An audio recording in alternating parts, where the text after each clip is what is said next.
आज के इस टॉपिक में अपन रेस्पिरेशन है उसको एकदम शॉर्ट तरीके से कवर करेंगे, ठीक है। तो इसमें क्या होता है, रेस्पिरेशन में क्या होता है अपन को, जैसे ऑर्गेनिक सब्सटेंस होता है ग्लूकोज ईंधन के रूप में, ठीक है। उससे अपन को क्या प्राप्त होता है, CO2, H2O और एनर्जी प्राप्त होती है। लेकिन उसके बीच में कौन कौन से साइकिल चलते हैं उसके बारे में देखेंगे। तो अपन को एनर्जी, तुरंत एनर्जी प्राप्त करना हो तो अपन को क्या प्राप्त करना है, कार्बोहाइड्रेट। अब जो कार्बोहाइड्रेट होता है उसमें जो ग्लूकोज है 6 कार्बन का होता है। इसका फर्स्ट स्टेप का क्या होता है, ग्लूकोज है वो 6 कार्बन का है। और ग्लूकोज से अपन को पायरुविक एसिड प्राप्त करना है 3 कार्बन का, ठीक है। इस प्रोसेस को ग्लूकोज से पायरुविक एसिड प्राप्त करना है, इसे बोलेंगे अपन ग्लाइकोलाइसिस, ठीक है, ग्लाइकोलाइसिस। अब यहाँ से ये एक स्टेप हो गया, ग्लूकोज से पायरुविक अम्ल प्राप्त करना, ग्लाइकोलाइसिस हो गया। अब पायरुविक अम्ल ये O2 की उपस्थिति में होता है या O2 की अनुपस्थिति में होता है, उसके बारे में देखेंगे। अब चाहिए अपन को वायवीय कराना हो चाहे अवायवीय करवाना हो, इसका फर्स्ट स्टेप तो पायरुविक अम्ल प्राप्त करना हो जाएगा। अगर अपन को अवायवीय चाहिए तो इसमें क्या होता है, किण्वन, किण्वन जो कि O2 की अनुपस्थिति में होता है। किण्वन में क्या होता है, अपन को एथेनॉल और CO2 प्राप्त हो जाएगा। और एक अवायवीय श्वसन होता है, उससे अपन के अंदर लैक्टिक एसिड बनता है। और लैक्टिक एसिड अपने थकान का कारण होता है। थकान का कारण क्या होता है, अपनी जो मांसपेशियाँ होती है उसमें लैक्टिक एसिड का बनना।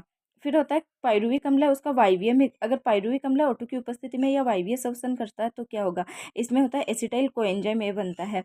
पहले ग्लूकोज से पायरुविक अम्ल, पायरुविक अम्ल से एसिटाइल कोएंजाइम, मतलब एक इसके बीच में लिंक रिएक्शन चलती है, पायरुविक अम्ल से एसिटाइल कोएंजाइम एक का बनना, ठीक है, ये होती है लिंक रिएक्शन। फिर एसिटाइल कोएंजाइम ए बनता है, तो एसिटाइल कोएंजाइम आगे जाकर क्रेब्स साइकिल में भाग लेता है और ETS में, इनके थ्रू अपन को एनर्जी CO2 और H2O प्राप्त होता है। अपन जो लिपिड होता है, लिपिड से भी बीटा ऑक्सीडेशन के थ्रू अपन को एसिटाइल कोएंजाइम में प्राप्त होता है। और एसिटाइल कोएंजाइम में होता है, इसके सिंथेसिस से अपन को वसी अम्ल और ग्लिसरॉल वापस प्राप्त हो सकते हैं। फिर होता है प्रोटीन, प्रोटीन से अपन को अमीनो अम्ल प्राप्त होता है। अपन को सबसे पहले देखो, अगर एनर्जी प्राप्त करना है तो अपन कार्बोहाइड्रेट और वसा के रूप में ले प्राप्त करते हैं। प्रोटीन से कब करेंगे, मतलब एकदम भूखे की स्थिति होती है, अपन जब उपवास करते हैं, ठीक है, ऐसी स्थिति में अपन को प्रोटीन प्राप्त करना होता है। उस टाइम प्रोटीन अपन को एमिनो एसिड के रूप में एनर्जी देता है। और एमिनो एसिड है ये एसिटाइल कोएंजाइम में कन्वर्ट हो सकता है, ठीक है।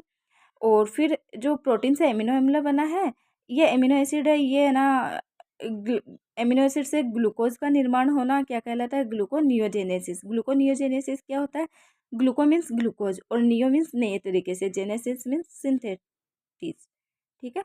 तो अमीनो अम्ल से ग्लूकोज का सिंथेसिस करना क्या कहलाएगा, ग्लूकोनियोजेनेसिस। इसी तरह यहाँ से भी वसी अम्ल और ग्लिसरॉल होता है, उससे भी है ना ग्लूकोज प्राप्त होता है, वो भी ग्लूकोनियोजेनेसिस की प्रक्रिया के थ्रू।